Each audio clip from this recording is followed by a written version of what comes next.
আমাদের ব্যাংকিং ব্যবস্থায় সবথেকে গুরুত্বপূর্ণ যে ব্যাপারটি রয়েছে যে আমাদেরকে কাস্টমারের সাথে কানেক্ট করতে গেলে আমাদেরকে মার্কেটিং মিক্স সম্পর্কে জানতে হবে। সো মার্কেটিং মিক্স কি? মার্কেটিং মিক্স হচ্ছে আমাদের যে 4P রয়েছে, এই 4Pর যে ব্যবহার এটিকেই কিন্তু আমরা মার্কেটিং মিক্স বলে থাকি। সো 4Pর প্রথম পিতে হচ্ছে প্রোডাক্ট। সো এই প্রোডাক্ট বলতে আমরা কি বুঝি? প্রোডাক্ট বলতে আমরা সোনালী ব্যাংকের ক্ষেত্রে যদি বলি তাহলে আমাদের যে ডিপোজিটস প্রোডাক্ট রয়েছে, আমাদের লোন প্রোডাক্টস রয়েছে, এগুলোকে আমরা যখন কাস্টমারের কাছে অফার করি এই অফারগুলোকেই আমরা বলছি প্রোডাক্ট। এরপর রয়েছে প্রাইস। সো আমরা আমাদের কাস্টমারের কাছে যে প্রোডাক্টগুলো অফার করছি এটি আমাদের ইন্টারেস্ট রেট কত বা কোনো শুল্ক আছে কিনা, এইগুলো যখন আমরা তাদের কাছে আমরা তাদের এই ইন্টারেস্ট রেটগুলো বলছি বা আমরা নিচ্ছি বা দিচ্ছি, এগুলোই কিন্তু আমাদের প্রাইস। এরপরে আসে আমাদের 3rd P, সেটি হচ্ছে প্লেস। অর্থাৎ কাস্টমাররা যখন আমাদের ব্যাংকে আসেন, অর্থাৎ আমাদের বাংলাদেশে সোনালী ব্যাংকের যে 1235টি শাখা রয়েছে, এছাড়াও আমাদের যে ব্যাংকিং যে চ্যানেল রয়েছে যেখানে গ্রাহকেরা তারা যে কোনো জায়গায় বসে ব্যাংকিং করতে পারেন, অর্থাৎ অমনি চ্যানেল যে অ্যাক্সেস, এই চ্যানেলের মাধ্যমে তখন তারা অ্যাক্সেস নেন এবং তারা ব্যাংকিং চ্যানেলকে ব্যবহার করেন, সেটিকে আমরা বলছি প্লেস। এরপর সর্বশেষ রয়েছে প্রমোশন। সো প্রমোশন হচ্ছে আমাদের ব্যাংকিং যে প্রোডাক্টগুলো, এই প্রোডাক্টগুলোকে আমরা যে কাস্টমারের কাছে পৌঁছে দেওয়ার জন্য যে আমাদের কার্যক্রমগুলো অংশগ্রহণ করি, সেই কার্যক্রমের যে সমন্বিত প্রক্রিয়া, এটিকে আমরা বলি হচ্ছে প্রমোশন। এছাড়াও এই যে মার্কেটিং মিক্সের যে 4P, এই 4Pর বাইরেও আরও 3টি P রয়েছে যেগুলোকে এককভাবে 7P বলা হয়ে থাকে। সো এই 7Pর যে শেষের 3টি P, তার মধ্যে রয়েছে পিপল দ্বারা আমাদের যে কর্মী, আমরা যারা ব্যাংকে কর্মরত আছি তাদেরকেই বোঝানো হচ্ছে। এবং এরপর প্রসেস, অর্থাৎ আমরা যে প্রক্রিয়ায় ব্যাংকিং কার্যক্রম পরিচালনা করে থাকি সেই প্রক্রিয়াকে বোঝানো হচ্ছে। এরপর রয়েছে ফিজিক্যাল এভিডেন্স, অর্থাৎ ব্যাংকের যে ভৌত কাঠামো রয়েছে সেটিকে বোঝানো হচ্ছে। এবার আমরা আসবো যে 4Pর মধ্যে আমরা প্রথমে যেটি পড়েছি, what is product. So product কি? প্রোডাক্ট হচ্ছে এমন একটি জিনিস যেটা গ্রাহক তার নির্দিষ্ট সময়ে নির্দিষ্ট প্রয়োজন মেটানোর জন্য কোনো পণ্য বা সেবা বা আইডিয়া তাকে অফার করা হয়, সেটিই প্রোডাক্ট। সো প্রোডাক্টকে আমরা মোটা দাগে দুটি ভাগে ভাগ করতে পারি। প্রথমটি হচ্ছে গুডস।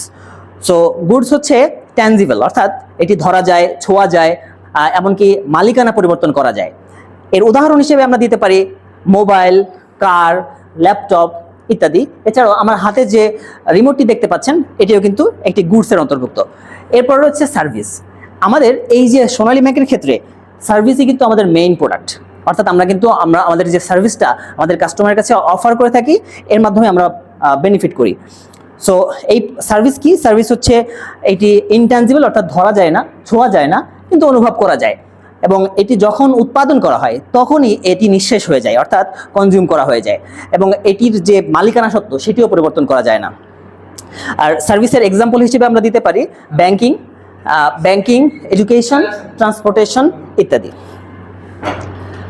সো আমরা ব্যাংকে কাজ করতে গিয়ে আমরা বিভিন্ন ধরনের কাস্টমারের সাথে আমরা মুখোমুখি হই, যেমন গুডস কাস্টমার্স যারা খুব দ্রুত সেবা নিয়ে তারা চলে যান এবং আমাদের অনেক সময় দেরি হলেও তারা বিরক্ত হন না।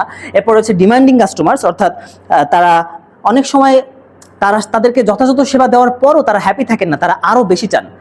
তাদেরকে আরও বুঝতে হবে, তাদেরকে প্রশ্ন করে বুঝতে হবে বা তাদেরকে থ্যাংক ইউ জানাতে হবে, তাদের সাথে হ্যান্ডশেক করতে হবে। এরপর রয়েছে টকেটিভ কাস্টমার। অনেক কাস্টমার এসে অনেক বেশি কথা বলেন। সো আমাদেরকে ওপেন এন্ডেড কোশ্চেন না করে আমাদেরকে ক্লোজ এন্ডেড কোশ্চেন করতে হবে, যাতে তারা তাদের কথা না বাড়ায় এবং আমাদের দ্রুত সেবা দেওয়ার চেষ্টা করতে হবে তাদেরকে।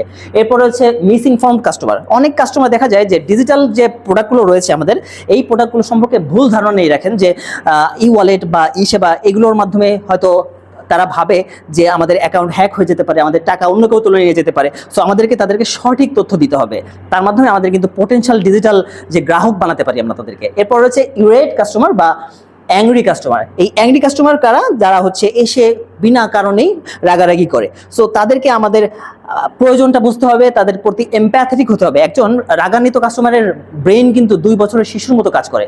সো এই যে তাদের সাথে আমি যখন বিনয়ের সাথে কথা বলবো, তাদের প্রশ্নটা শুনবো, তাদের সমাধান দিব এবং তাদেরকে থ্যাংক ইউ জানাবো, তারা কিন্তু তাদের রাগটাকে কন্ট্রোল করতে পারবে। এরপর রয়েছে রিজার্ভ কাস্টমার। কিছু কাস্টমার থাকবেন যারা খুব বেশি কথা বলতে পছন্দ করেন না, বা তারা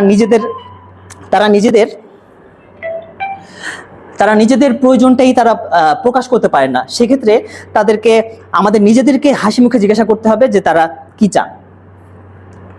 এরপর আমাদের কিছু মার্কেটিং টুলস রয়েছে, যেমন আমাদের স্মাইলিং ফেস থাকতে হবে। স্মাইলিং ফেসের মাধ্যমে আমরা কাস্টমার অ্যাট্রাক্ট করে তাদেরকে বলতে পারি যে ডিজিটাল প্রোডাক্টগুলোর কথা।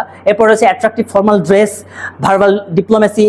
আমাদের তারপরে পরিচিত কোনো কাস্টমার আসলে তাদের সাথে হ্যান্ডশেক করতে হবে, হ্যান্ডশেকের মাধ্যমে তাদের সাথে সম্পর্ক বিল্ড আপ করতে হবে। এরপর তাদের যারা বারবার ব্যাংকে আসেন তাদের নাম মনে রাখতে হবে। এরপর এছাড়াও রয়েছে যে কাস্টমারের সাথে যে রিলেশনশিপ, এই রিলেশনশিপটা মেনটেন করতে হবে। আমার সর্বশেষ স্লাইড এটি হচ্ছে যে আমাদের যে মার্কেটিং করি আমরা এতক্ষণ তো দেখলাম যে আমরা কিভাবে হিউম্যান এলিমেন্ট দিয়ে মার্কেটিং করি, এখন আমরা দেখবো যে ডিজিটাল এলিমেন্ট দিয়ে কিভাবে মার্কেটিং করি। সো আমরা যখন অনলাইন অ্যাডভার্টাইজিং করি বা ভিডিও মার্কেটিংয়ের মাধ্যমে আমরা যখন দেখি যে আমাদের ব্যাংকিং প্রোডাক্টগুলো কাস্টমারদের কাছে পৌঁছানোর চেষ্টা করা হচ্ছে, এটি কিন্তু আমাদের এই ডিজিটাল এলিমেন্ট ব্যবহার করে। এরপর রয়েছে সার্চ ইঞ্জিন অপটিমাইজেশন, অর্থাৎ প্লে স্টোরে যখন আমাদের সোনালী ই ওয়ালেট সার্চ দিই, সোনালী লিখলেই ই ওয়ালেটটা সবার আগে চলে আসে, এটি কিন্তু সার্চ ইঞ্জিন অপটিমাইজেশনের অন্তর্ভুক্ত। এরপর রয়েছে ইভেন্ট মার্কেটিং, বিভিন্ন ইভেন্টের মাধ্যমে আমাদের সোনালী ব্যাংকের যে প্রোডাক্টগুলো রয়েছে ডিজিটাল প্রোডাক্টস, এগুলোকে আমরা অন্তর্ভুক্ত করতে পারি। এরপর হচ্ছে সোশ্যাল মিডিয়া, বিভিন্ন ফেসবুক, টুইটার, হোয়াটসঅ্যাপের মাধ্যমে আমরা আমাদের সোশ্যাল মিডিয়া ইউজ করে যে আমাদের ই ওয়ালেট বা সোনালীর যে ডিজিটাল যে প্রোডাক্টগুলো সেগুলোকে আমরা মার্কেটিং করতে পারি। এরপর রয়েছে কন্টেন্ট ক্রিয়েশন, বিভিন্ন কন্টেন্ট ক্রিয়েট করে আমাদের কাস্টমারদেরকে অ্যাওয়্যার করা যেতে পারে যে তারা কিভাবে আমাদের প্রোডাক্টগুলোকে ব্যবহার করে উপকৃত হতে পারেন। এরপর রয়েছে টিম কমিউনিকেশন অ্যান্ড কোলাবোরেশন, অর্থাৎ যখন আমাদের টিমের মধ্যে বন্ডিং থাকবে, সবাই মিলে একসাথে কাজ করলে আমরা কিন্তু আমাদের যে আলটিমেট গোল, অর্থাৎ যে নতুন গ্রাহকদের কাছে আমাদের সোনালী ব্যাংকের যে ডিজিটাল প্রোডাক্টস পৌঁছানো, এটি কিন্তু আমরা সম্ভব করতে পারবো। সো আজকে এ পর্যন্তই ছিল আমার পক্ষ থেকে।